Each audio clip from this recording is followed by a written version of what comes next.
네덜란드에 있는 한 해변에 잠깐 혼자 앉아 있는 시간이 있었습니다. 길지 않은 아주 짧은 시간이었습니다. 바다를 보고 앉아 있는데 그 바다가 참 예뻤습니다. 그러다가 문득 이런 생각이 들었습니다. 하나님이 우리를 얼마나 사랑하시면 우리를 이 땅에서 이곳에서 살게 하시려고 이렇게 아름다운 자연을 만드셨을까, 그 생각이 문득 들었습니다. 그러면서 울컥했습니다. 사실 그 바다는 늘 그곳에 있습니다. 자연은 늘 우리 앞에 있습니다. 평범한 바다입니다. 그렇다고 제가 평생 살면서 처음 바다를 봤겠습니까? 부산에서 태어났기 때문에 늘 바다와 함께 있다 보니까 바다 앞에만 가면 사람들이 늘 하는 질문이 고향 생각나십니까? 부산 생각나십니까? 부산 바다랑 다른데 늘 그 질문들을 받습니다. 바다는 많은 나라들을 다니면서 많은 바다를 봤습니다. 근데 그날따라 왜 그런 생각이 들었습니까?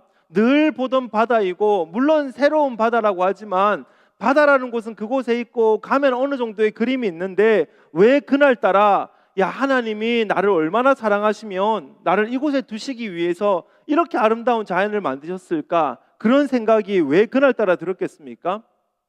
하나님의 속삭임이 들렸던 것입니다. 내가 너를 이렇게 사랑해.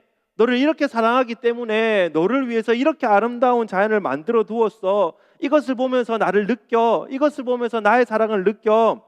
그런 말씀을 하시는 그 하나님의 음성과 그런 말씀을 하시는 하나님의 사랑을 그날따라 느꼈기 때문입니다. 그러니까 그 사랑하시는 하나님의 속삭임이 일상 속에 있는 늘 바다였지만, 내가 일상을 살아가고 있는 하루였지만, 하나님은 그날따라 나에게 그것을 또 말씀하시고, 일상 속에서도 여러 가지의 상황 속에서 우리에게 끊임없이 말씀하시는 분, 그분이 바로 우리의 하나님이라는 겁니다.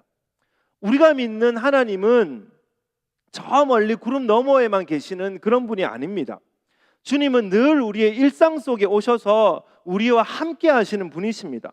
우리에게 순간순간 말을 거시고, 순간순간 우리에게 속삭이시고, 순간순간 하나님의 사랑을 깨닫게 하시기 위해서 자연과 환경과 여러 가지 사람들, 그리고 여러 가지 일들을 우리에게 보여주시면서 하나님의 사랑을 알려주시는 분, 그분이 바로 우리의 하나님이십니다. 우리를 택하시고 그냥 고와 같이 내버려 두신 후에 알아서 잘 살아야 돼, 그렇게 우리를 버려두신 분이 아니라 늘 일상에서, 일터 속에서 동행하시고, 학교에서 동행하시고, 공부하는 가운데서도, 또 여러 가지 일을 하는 가운데서도, 사람을 만나고 교제를 하고 신방을 하고 예배하는 그 모든 순간 가운데서 우리와 교제를 나누시고 우리에게 말씀하시는 분, 그분이 바로 우리의 하나님이십니다. 저는 우리 모두가 이 예배당에 있는 이 예배 시간에만 하나님을 만나는 것이 아니라 일상에서 어떠한 삶을 살아가든지 간에 일터나 학교나 가정이나 매일매일 그곳에서 하나님을 만나고 하나님을 경험하는 우리가 되시기를 간절히 바랍니다. 그런 하나님께서 오늘 아브라함의 일상에도 찾아오셨습니다. 외출이 힘든 만큼 아주 햇빛이 강하고 기온이 아주 높은 한낮에 아브라함이 장막문에 앉아 있었습니다. 그런데 하나님께서 나그네의 모습을 하고 이제 아브라함에게 찾아오신 겁니다. 그래서 아브라함이 달려나가서 그 나그네를 영접했습니다. 그리고 식사를 정성껏 대접을 했죠. 물론 아브라함이 처음부터 그 나그네가 하나님이었기 때문에 따뜻하게 환대를 한 것은 아닙니다. 그 당시 문화가 그 마을에 찾아오는 손님을 극진히 대접하는 것이 그 당시의 문화이자 관습이었습니다.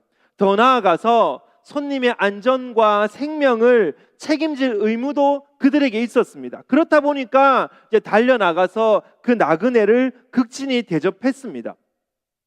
그러나 끝까지 그분이 하나님인지를 몰랐던 것은 아니죠. 아마 나그네로 찾아오신 그 하나님과 대화를 나누며 교제를 하며 그분이 하나님이라는 사실을 알게 되었을 겁니다. 이렇게 아브라함에게 찾아오신 하나님께서 이제 아브라함이 차려놓은 맛있는 식사를 하고 이제 일어나서 소돔으로 향하십니다. 그러면서 소돔과 고모라에 대해서 하나님께서 하셨던 평가와 그 결정을 이 아브라함에게 말씀해 주십니다. 우리 20절과 21절 말씀입니다. 여호와께서 또 이르시되 소돔과 고모라에 대한 부르짖음이 크고 그 죄악이 심히 무거우니 내가 이제 내려가서 그 모든 행한 것이 과연 내게 들린 부르짖음과 같은지 그렇지 않은지 내가 보고 알려 하노라. 21절의 말씀을 보면 내려가서 내가 보고 알려고 한다, 이제 그렇게 말씀합니다. 그렇다 보니까 하나님께서 지금 소돔과 고모라가 악이 가득한데 진짜인지 아닌지를 조사하러 가시는구나, 이제 그렇게 생각이 들 수도 있습니다. 그러나 내려가서 보신다라고 하는 건 창세기 11장에서 인간들이 바벨탑을 쌓았을 때 하나님께서 내려오셔서 그들을 흩으셨습니다.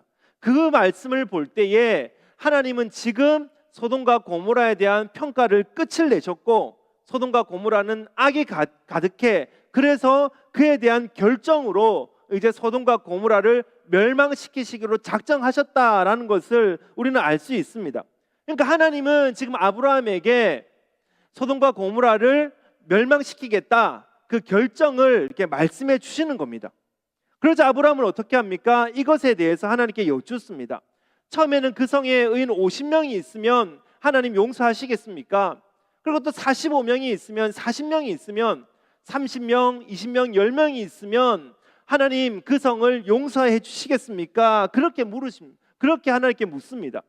그런데 중요한 건 아브라함이 그렇게 물을 때마다 하나님이 어떻게 하십니까?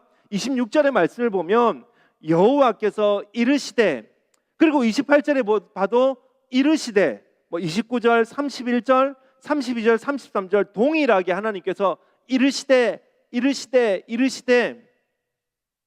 아브라함은 6번 질문을 하고 하나님은 6번 대답을 합니다. 이것을 전문 용어로 대화라고 하지 않습니까? 혼자 막 떠드는 것이 아니라 서로 주고받는 티키타카라고 이야기를 하죠. 일십이 아니라 읽고 대답을 하신 겁니다. 그리고 이것을 교회에서는 기도라고 합니다. 일방적으로 외치는 것이 아니라 내가 하나님께 말씀을 드리고 하나님도 나에게 말씀하시는 그런 티키타카, 그것을 기도라고 합니다. 그러니까 기도는 일방적인 외침이 아닙니다.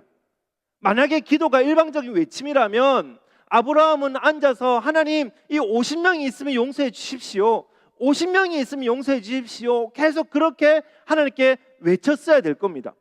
그러나 기도는 일방적인 외침이 아니라 내가 하나님께 말씀드리고 하나님께서 나에게 말씀해 주시는 그런 대화이기 때문에 50명이 있으면 어떻게 하시겠습니까? 하나님께서 이르시되, 45명이 있으면 어떻게 하겠습니까? 하나님께서 이르시되, 서로 그렇게 대화가 이루어졌다는 겁니다. 그냥 기도를 하실 때 내 할 말만 실컷하고 벌떡 일어나가지고 세상으로 나아가시는 건 그 기도를 반밖에 안 하신 겁니다.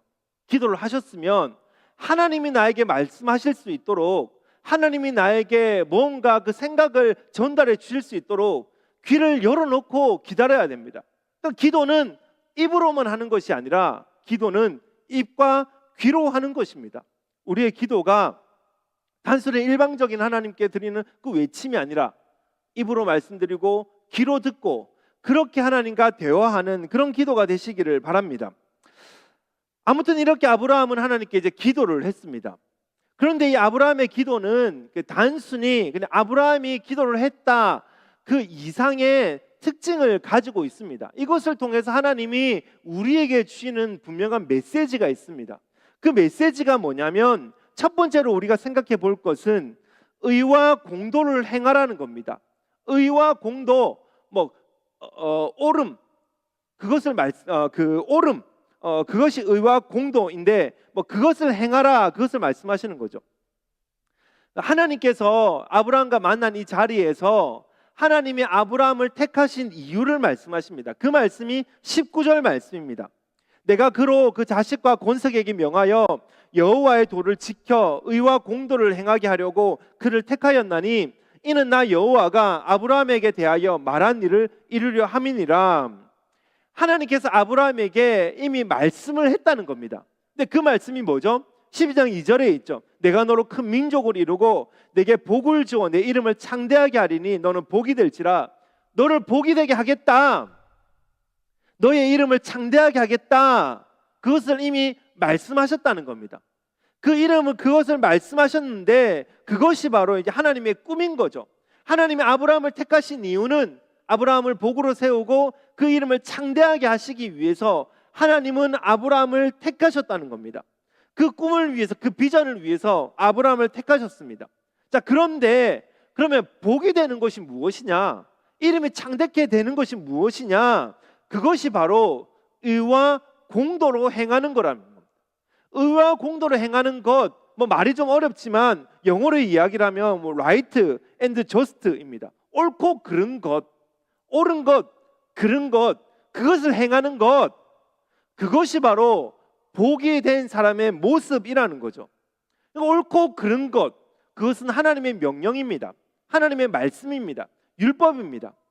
따라서 복이 무엇이냐? 하나님의 말씀을 지키는 거죠. 하나님의 명령을 지키는 겁니다. 하나님은 우리에게 너희는 세상의 복이야, 너희가 가는 곳곳마다 복이 되어야 돼, 그렇게 말씀을 하셨다면 우리는 의와 공도를 행하며 살아야 됩니다. 하나님의 명령과 하나님의 말씀을 지키며 살아가야 됩니다. 옳고 그른 것을 분별하여서 옳고 그른 것을 따라서 살아가야 됩니다. 오늘 하나님께서 말씀하시는 것이 그것입니다. 내가 너를 택했는데, 내가 너를 택한 이유는 의와 공도를 지키게 하기 위해서야. 그래서 너를 복으로 세우는 거야. 네가 가는 곳곳마다 하나님의 의가, 하나님의 공의가 드러나야 돼. 하나님의 말씀이 무엇이고 하나님의 명령이 무엇인지를 드러나야 돼. 그것이 바로 아브라함의 삶이야. 그것이 바로 오늘 말씀을 듣는 우리들의 삶이야. 오늘 하나님께서 우리에게 그것을 말씀하고 계신다는 겁니다. 그러면 이 의와 공도를 어떻게 지킬 수 있습니까? 하나님과 인간의 선을 지키는 겁니다.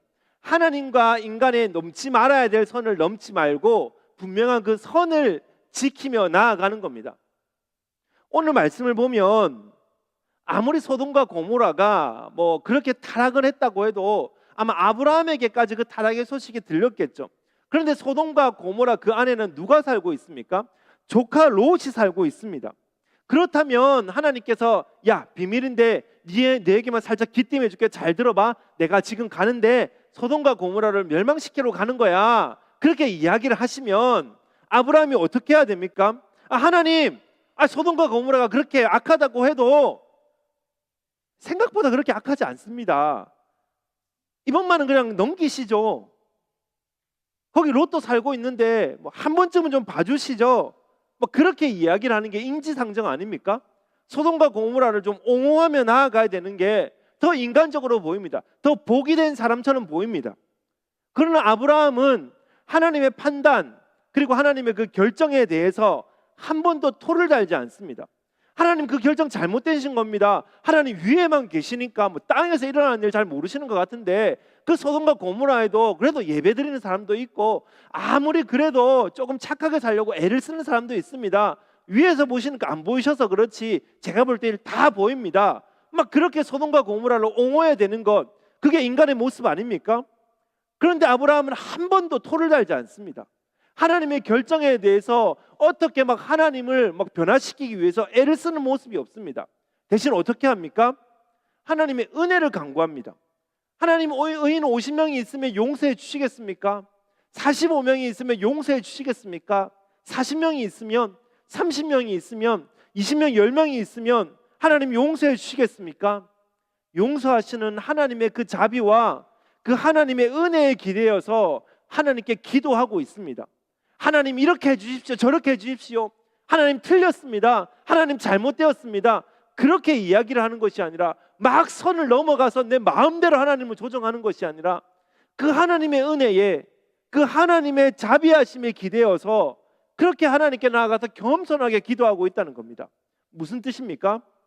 내가 아무리 하나님과 대화할 수 있는, 자유롭게 하나님께 나아가서 대화할 수 있고 자유롭게 하나님의 음성을 들을 수 있는 하나님의 백성이지만 하나님의 법을 가볍게 여기거나 하나님의 말씀을 무시하는 삶을 살지는 않는다는 겁니다. 하나님께서 세우신 하나님의 말씀을 철저히 믿고 하나님의 말씀을 따른다는 겁니다.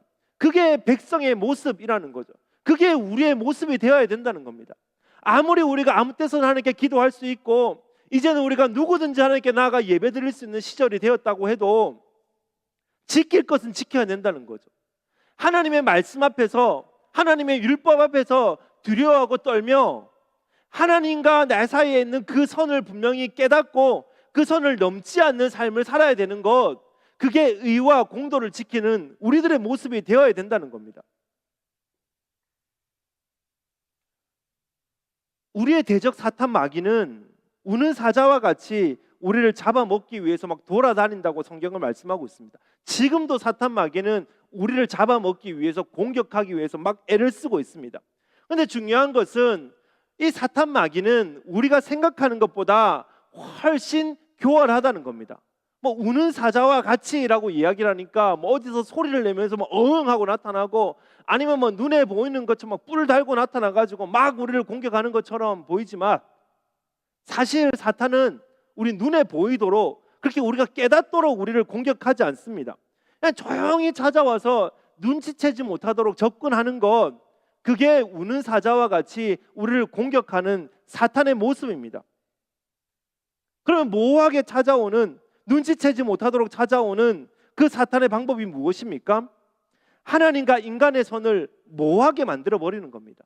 하나님과 인간의 선을 마음대로 넘나들도록 만들어 버리는 것, 그것이 바로 우리를 공격하는 사탄의 모습입니다. 하나님의 법을 버리게 만드는 것이 아니라 하나님의 법을 가볍게 만들도록 우리의 마음을 바꾸어 놓는 겁니다. 하나님의 법을 버리는 것이 아니라 가볍게 만들도록, 무시해도 된다고 생각이 들도록 우리를 그렇게 공격하는 것, 그게 사탄의 모습이라는 겁니다. 기독교를 믿는 국가가 참 많이 있습니다. 뭐 우리가 발 디딛고 있는 독일을 비롯해서 뭐 한국도 마찬가지고, 뭐 유럽의 전역은 기독교를 믿고 있고, 또 동남아나 아프리카나 뭐 아시아에나 수많은 나라들이 기독교를 받아들이고 있습니다. 그런데 이렇게 기독교를 믿는 국가들을 보면 성경을 버린 국가는 없습니다. 물론 기독교라는 이름을 가지고 나와서 그 나라가 그 식민 지배를 했기 때문에 그 우리를 식민 지배한 나라가 믿는 기독교가 싫어서 배척한 나라들은 있지만, 복음을 받아들인 나라가 성경을 버린 나라는 아무것도 없습니다. 그러나 시간이 갈수록 어떻게 되고 있습니까? 하나님의 법을 가볍게 여깁니다. 성경을 가볍게 여깁니다. 하나님의 법을 가볍게 여기니까 하나님의 말씀이 무엇인지를 모르는 거죠. 하나님이 무엇을 말씀하고 계시고 우리에게 무엇을 지키기를 원하고 우리에게 무엇을 금하시는지를 모르고 살아갑니다. 구분이 없어집니다. 그것이 사탄이 우리를 공격하는 모습입니다. 기독교인이라고 하면서 예배 생활을 하지 않습니다. 기독교인이라고 하면서 주일에 모이지를 않습니다. 기독교인이라고 하면서 예배를 드리지 않고 말씀을 듣지 않으니까 기독교인의 삶이 무엇인지를 알 방법이 없습니다. 거룩한 성전인 나의 몸을, 우리의 몸을 함부로 굴립니다. 그냥 쾌락을 따라서 하고 싶은 대로 살아갑니다. 나는 기독교인이야, 나는 성경을 가지고 있어, 그렇게 외치지만 쾌락을 쫓아 살아가는 것, 그 선을 모호하게 만들어버려서 명령이 무엇이고 율법이 무엇인지를 모르게 살아가는 것, 그것이 이 세상의 모습입니다. 그 속에 의도 없고 공의도 없고 옳고 그름도 없습니다. 동성애를 가볍게 여기고 그냥 내 삶을 함부로 살아가게 만드는 것, 그것이 지금 이 땅을 살아가는 우리들의 모습, 그것이 사탄이 우리를 공격하는 모습입니다. 하나님의 명령과 하나님의 말씀을 가볍게 생각해도 괜찮아, 가볍게 생각해도 죽지 않아, 그거 가볍게 생각해도 너 그렇게 힘들게 살지 않아, 그렇게 속삭이고 있는 것, 그것이 지금 우리를 공격하는 사탄의 모습입니다. 그래서 우리는 정신을 차려야 합니다. 그래서 우리는 더 민감하게 반응해야 됩니다. 인간적으로 볼 때 사울은 그렇게 큰 잘못을 저지른 사람은 아닙니다. 그 당시 전쟁을 치르기 전에 반드시 하나님께 번제를 드리고, 그러니까 예배를 드리고 전쟁에 나아가야 되는데, 사무엘이 7일 후에 1회 후에 돌아오겠다 그렇게 약속을 하고 떠났습니다. 그래서 전쟁을 막 준비하고 있으면서 지금 당장 전쟁을 나가야 됨에도 불구하고 사울은 1회를 기다렸습니다. 사무엘을 기다렸습니다.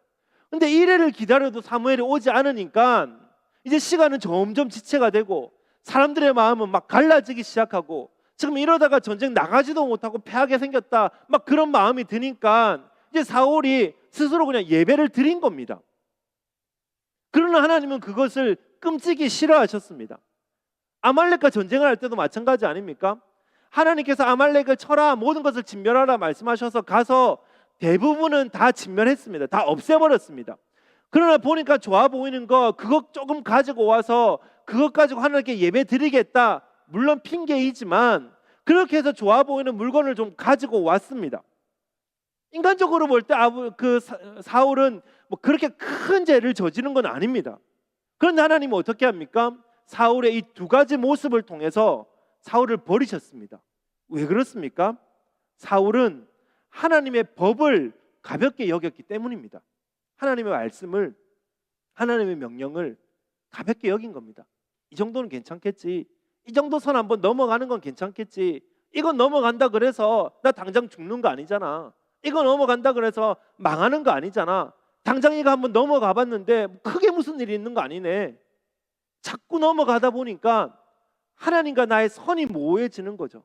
사탄이 가장 좋아하는 우리들의 모습입니다. 제가 목회를 하는 제 삶 가운데서도 사실 가장 두려운 것도 이런 모습입니다. 하나님의 법을 쉽게 생각을 할까 봐. 사실 목회라고 하는 것이 어떻게 보면 패턴이 있고, 뭐 특별히 내가 뭐 설교 준비가 아닌 다른 것들은 뭐 하지 않았다 그래서 크게 편하지도 않고, 뭐 그것을 내가 뭐 게으르게 행동을 했다 그래서 누가 나를 뭐라 할 사람도 없고, 그렇다 보니까 시간이 가면 갈수록 사실 하나님의 법을 가볍게 여기기 가장 쉬운 자리가 제가 살아가고 있는 모습 아닙니까? 그냥 뭐 형식적으로 설교 준비하고, 그냥 형식적으로 기도에 인도하고, 막 거기서 막 크게 막 기도하면서 막 사람들에게 보이는 모습만 잘 보이면 저 사람 목회 잘하네, 저 사람 안정적으로 목회하고 있네, 그렇게 보일 수 있는 것이 저의 모습인데, 저의 속으로 하나님의 말씀을 가볍게 여기기 시작하면 그때부터 변질이 되고, 그때부터 나의 목회가 흔들리고, 그때부터 내가 잘못된 모습으로 걸어갈 수 있는 겁니다. 그러나 잘못된 모습으로 걸어간다고 해서 막 당장 죽습니까? 당장 하나님이 막 나를 치셔가지고 막 설교하다가 갑자기 쓰러지고 막 교회 오는 길에 막 내가 무슨 일이 생기고, 그렇기 때문에 더 두려운 것입니다. 그렇기 때문에 우리가 더 조심히 나아가야 되는 겁니다. 의와 공도를 행하는 것은 하나님의 법을 가볍게 여기지 않는 겁니다. 세상의 모든 사람들이 하나님의 법을 가볍게 여기고 하나님과 인간의 선을 모호하게 만들어서 넘나든다 할지라도, 나는 의와 공도를 지키는 사람이고 나는 복이기 때문에 하나님이 나를 복으로 아인 공대에 보내셨고, 하나님이 나를 복으로 내가 그 회사에 보내셨고, 하나님이 나를 복으로 오늘도 그 학교에 보내셨기 때문에 복으로서 의와 공도를 지키며 하나님의 명령을, 하나님의 율례를 지키며 살아가는 것, 그것이 우리들의 모습이 되어야 한다는 겁니다. 인간의 생각으로 선을 넘나드는 것이 아니라 하나님의 법을, 하나님의 명령을 지키며 의와 공도를 행하며 나아가는 복된 우리들의 삶이 되시기를 간절히 바랍니다. 그런가 하면 두 번째로 오늘 이 아브라함의 기도를 통해서 우리에게 말씀해 주신 것은 나 중심에서 벗어나라는 것입니다. 나 중심의 사고, 나 중심의 생각으로부터 벗어나라는 거죠. 하나님께서 소돔과 고모라를 멸하신다라고 하는 그 말씀은 아브라함에게 깜짝 놀랄 만한 이야기입니다. 거듭 말씀드리지만 그곳에는 롯이 살고 있었기 때문입니다. 그렇다면 아브라함은 지금 무슨 의인 50명, 뭐 의인 10명, 그게 중요한 게 아니라 롯을 위해서 기도해야 됩니다. 롯의 가족을 먼저 생각해야 됩니다. 하나님, 거기에 롯의 가족이 있습니다. 제발 구출해 주십시오. 내가 걔 얼마나 애지중지 키우는지 하나님 아시지 않습니까? 포로로 잡혀갔을 때 내가 막 두 팔 벌고 나와가지고 뭐 5나라가 그렇게 막 있는 곳에도 318명 데리고 가서 그렇게 구출해온 내 자녀보다 내가 끔찍히 생각하는 롯입니다. 하나님, 제발 롯은 지켜 주십시오. 막 그렇게 하나님께 때를 써야죠. 아니면 나그네보다 막 더 먼저 뛰어가가지고 막 롯을 잡아 끌고 나와야 되는 게, 그게 삼촌 아브라함의 모습 아닙니까? 그러나 아브라함은 롯에 대한 언급을 전혀 하지 않습니다. 하나님께 기도할 때 하나님 제발 롯만 살려주십시오, 아니면 내가 막 행동으로 쫓아가가지고 롯을 꺼내오는 그런 모습이 전혀 없습니다. 아브라함이 어떻게 기도합니까? 다만 그 땅에 있는 의인을 용서해 주십시오. 하나님, 그 땅에 있는 의인을 생각해서 그 전체를 용서해 주십시오. 하나님, 그 땅에 있는 의인 딱 10명만을 봐서라도 그 땅을 용서해 주십시오. 무슨 뜻입니까? 나 중심의 생각이 아니라, 나 중심의 마음으로 기도하는 것이 아니라 그들 중심으로 생각하고 있는 것, 그게 아브라함의 모습입니다. 사실 오늘 우리가 읽은 이 말씀은 중보 기도라고 하면 절대 빠지지 않는 본문입니다. 그래서 우리가 중보 기도를 할 때도, 중보 기도 학교를 할 때도 이 본문은 다룹니다. 중보 기도가 무엇이죠? 타인을 위한 기도입니다. 그렇다 보니까 중보 기도 자체가 나 중심의 사상에서 벗어나 있다고 생각합니다. 그러나 사실 그렇지 않습니다. 내가 다른 사람을 위해서 기도하면 중보 기도하고, 나 중심의 기도를 하지 않아, 나는 그들을 위해 기도해, 그렇게 우리는 자랑할 수 있지만, 우리는 중보 기도를 한다고 하지만 사실은 생각보다 많은 영역에서 나 중심의 사고를 하며 살아가는 것, 그게 우리들의 모습입니다. 팔은 안으로 굽는다고. 우리가 오늘도 끊임없이 기도하는 게 무엇입니까? 전쟁이 멈추기를 기도하죠. 평화를 위해서 기도합니다. 유럽의 평화를 가져다 주십시오. 하나님 제발 전쟁이 멈춰서 평화롭게 살게 해주십시오. 그런데 그 이유가 무엇입니까? 우리 집 전기세가 올랐기 때문입니다. 기름값이 계속 오르고 있기 때문입니다. 차를 굴릴 때마다 기름값이 오르니까 하나님 제발 전쟁을 멈추게 해주십시오. 겉으로는 평화를 외치지만 속으로는 나 중심적입니다. 전기세를 위해서, 내 기름값을 위해서 전쟁이 멈추기를 기도하는 것이죠. 유럽의 폭염이 멈추기를 기도하는데 왜 기도하십니까? 우리 집에 에어컨이 없으니까, 폭염에 나도 죽을까 봐. 그래서 우리가 그렇게 폭염을 멈춰달라고 기도하는 것 아닙니까? 중보 기도는 나 중심으로 시작해서 내가 아닌 남을 위해 하는 기도가 아닙니다. 철저히 이타적이고 철저히 타인 중심에서 시작하는 기도가 바로 중보 기도입니다. 이것이 복된 자의 모습입니다. 한 율법학자가 예수님께 찾아왔습니다. 그래서 어떻게 해야 영생을 얻겠습니까? 그렇게 물어봤습니다. 그래서 예수님께서 율법책에 뭐라고 이야기를 하고 있냐? 그러니까 그 사람이 내 마음을 다하고 목숨을 다하고 뜻을 다하여서 주 너의 하나님을 사랑하고 또한 내 이웃을 내 몸과 같이 사랑하라고 말씀하셨습니다. 그렇게 대답을 했습니다. 예수님께서 그것이 옳다, 가서 행해라, 그렇게 이야기를 하니까 그 사람이 옳게 보이고 싶어서, 그러니까 잘 보이고 싶어서 예수님께 이렇게 묻습니다. 그럼 누가 제 이웃입니까? 이제 내가 좀 되었다. 그래, 예수님께 바르게 대답했고 예수님께서 탁 가서 행해라라고 했는데, 그래 내가 이렇게 얘기하면 예수님이 정말 좋아하시겠지. 그럼 예수님, 제 이웃이 누구입니까? 그렇게 물어봅니다. 그 질문에 대해서 예수님께서 하셨던 말씀이 우리가 너무나 잘 알고 있는 선한 사마리아인의 이야기입니다. 한 사람이 길을 가다가 강도를 만났는데 여러 사람이 지나가다가 도와주지 않고 그냥 선한 사마리아인이 지나가다가 그를 끔찍히 도와주었습니다. 그러면서 예수님께서 이제 이렇게 물어보셨죠. 누가복음 10장 36절입니다. 네 생각에는 이 세 사람 중에 누가 강도 만난 자의 이웃이 되겠느냐? 율법학자가 뭐라고 물었습니까? 주님, 제 이웃이 누구입니까? 라고 물었습니다. 그러면 예수님께서 뭐라고 대답을 하셔야 되죠? 강도 만난 사람이 네 이웃이야 라고 대답하셔야 되는데, 예수님의 대답은 그게 아니라 누가 강도 만난 사람의 이웃이 되겠느냐, 그렇게 물어보십니다. 네 중심으로부터 이웃을 찾는 것이 아니라 그 사람의 이웃이 되어야 되는 것이 진짜 예수님의 가르침이다, 그것을 말씀하고 있는 거죠. 나로부터 시작되는 이웃은 나와 관계가 없으면 그냥 관계를 끊어버릴 수밖에 없습니다. 그러나 위기에 처한 자 중심, 약한 자 중심, 그리고 지금도 필요로 하는 사람의 중심으로부터 이웃이 된다면 내가 그 사람의 필요를 채워주고 그 사람의 약함을 강점으로 만들어 주기 위해서 내가 먼저 손을 뻗고 달려가고 그 모습이 된다는 거죠. 나 중심의 사고가 아닙니다. 그 사람 중심의 사고로부터 출발하여서 그 사람을 돕고 섬기고 그 사람이 살 수 있도록 만들어주는 것, 그것이 예수님께서 우리에게 주시는 그 가르침이라는 겁니다. 그래서 얼마 전에 우리가 묵상했었던 요나를 봐도 그렇지 않습니까? 하나님께서 요나를 적국인 니느웨로 보냅니다. 요나가 어떻게 합니까? 차라리 나를 죽이십시오. 때려 죽이든지 어떻게 하시든지 죽이십시오. 내가 죽으면 죽었지 니느웨로 안 가겠습니다. 그래서 하나님은 어떻게 하십니까? 진짜 물고기 뱃속으로 그냥 던져 넣습니다. 요나가 거기서 이제 정신을 차리고 나왔는데 적국인 니느웨로 가서 거기서도 한 게 무엇입니까? 3일 길을 가야 되는 곳에서 하루만 전하고 그냥 끝을 내버렸습니다. 전한 것도 그냥 대충 전하고 끝을 내버렸습니다.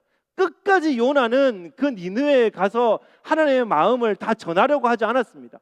그러나 하나님이 그렇게 막 밀고 밀어서 요나를 니느웨로 보내신 것이 무엇입니까? 네 중심의 이웃을 찾는 것이 아니라 그들에게 필요한 이웃이 되어야 돼. 네는 선지자라고 하면서 지금 너는 네 중심의 이웃만 생각하잖아. 네 팔 안에 있는 사람만 이웃이고 네가 생각하는 사람만 이웃이잖아. 그런 이웃은 그게 아니야. 그 사람에게 가서 네가 이웃이 되어주는 것, 그게 진짜 이웃이야. 소돔과 고모라가 그렇게 악하게 살아가지만 아브라함, 네가 가서 그들에게 네 중심으로 그들에게 이웃이 되는 것이 아니라 그들의 중심으로 네가 무엇이 필요한지를 생각해보고 그렇게 기도하며 나아가야 돼. 그들에게 필요가 무엇인지를 생각하며 살아야 돼. 그것이 복이야. 그것이 네 이름에 창대케 되는 거야. 그것이 열국의 아버지야. 그래서 하나님께서 아브라함으로 이름을 변화시키시고 하셨던 첫 번째 사건이 기도하게 만드시는 겁니다. 나 중심의 중보기도가 아니라 그 사람 중심의 중보기도. 나를 위해서, 나의 가족의 롯을 위해서 기도하게 만드신 것이 아니라 그 땅을 살아가고 있는 그 사람들을 위해서, 내가 알지 못하지만 누군지 모르지만 아무리 악하게 살아도 그 영혼이 귀하니까 그 영혼을 위해서 하나님 그 영혼을 불쌍히 여겨 주십시오. 큰 아버지의 이름 아브라함이 아니라 열국의 아버지 아브라함, 모든 열국을, 모든 만민들을, 모든 사람들을 품고 나아가야 되는 그 아브라함. 그래서 그 아브라함의 출발이 기도였습니다. 예수님께서 이 땅에 오셨습니다. 그 예수님은 철저히 이타적이신 분이셨습니다. 예수님 자신이 아닌 죽을 수밖에 없는 우리를 먼저 생각하셔서 우리를 위해 이 땅에 오신 분, 그분이 바로 예수님입니다. 만약에 예수님께서 본인을 위해서 이웃을 찾고 본인을 위해서 이 땅에 오셨다면 우리의 구원과 우리의 영생은 없을 수도 있습니다.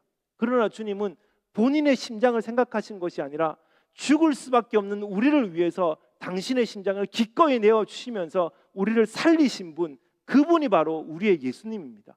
그 예수님을 믿는다면, 그 예수님을 믿기에 우리가 복이 되었다면 우리가 해야 할 일은 철저히 이타적으로 살아가는 것, 의와 공도를 행하면서 나 중심의 사고가 아니라 그들 중심의 사고로 그들이 무엇을 필요로 하고 무엇을 찾고 무엇을 구하고 있는지를 생각하여 그들을 위해 살아가는 것, 그것이 바로 복이 된 우리들의 모습입니다. 우리가 이 땅에 살아갈 때 비록 우리 공동체는 그렇게 큰 공동체는 아니지만 또 예배를 마치고 울타리를 넘어 세상으로 나아가 보내신 벨기에와 네덜란드와 독일 땅, 한국 땅에서 어느 곳에 있든지 간에 이번 한 주간 동안에 의와 공도를 행하고 나 중심의 사고가 아닌 이웃 중심의 사고로 그들에게 필요한 것들을 채워주고 말씀을 전달하며 그 땅 가운데 하나님의 향기를 드러내며 살아가는 복된 우리가 되시기를 간절히 바랍니다.